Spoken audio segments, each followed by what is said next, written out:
So Brandon from WH Law, going to talk about credit rebuilding tools. Now, most people don't know this, but in 2007, I was in a car wreck and I couldn't work for about a year and a half.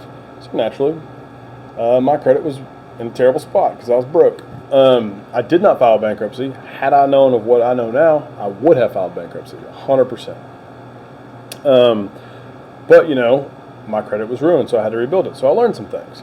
So there's a couple different things you can use. So like you say, like you can get a credit card. Now there are credit card companies that offer you credit cards at terrible interest rates if you have bad credit. You can do that, or you can do what I did. I went and put, I think it was $500 in the bank in a CD, and the bank gave me a credit card with a $500 limit secured against that CD. So if I didn't pay my credit card, they could take that CD. And they told me, you know, for a year, that's what I did. So I took that credit card, I put less than $50 on it every month, and then at the end of that year, or 6 months, it might have been 6 months, I don't really remember, I asked them to unsecure it. I asked them to give me the CD and still let me keep the credit card because I had done well with the credit card. And they agreed. And then I had an unsecured credit card just like everybody else. And then they raised my limit, and then I got more credit card offers, and then I got back on the right track. So that's one way you can do it, secured credit card. Another way you can do it, they have these credit loans. So they're kind of the same. Say you go borrow $1,000 from a bank. They take your $1,000 and they don't give it to you.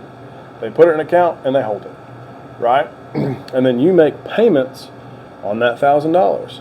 And say it's 6 months or a year. It could be $500. It could. They're smaller amounts, typically less than $1,000. It could be $300 or $500.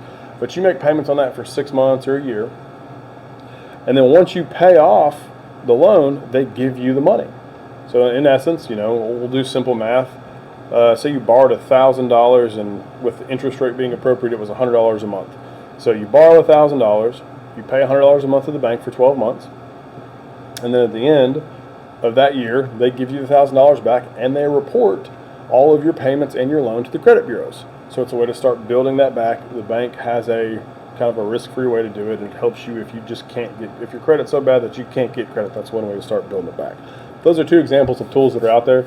There's a ton of tools out there. Just make sure that you don't overextend yourself again, and that you make all your payments on time. All right, thanks.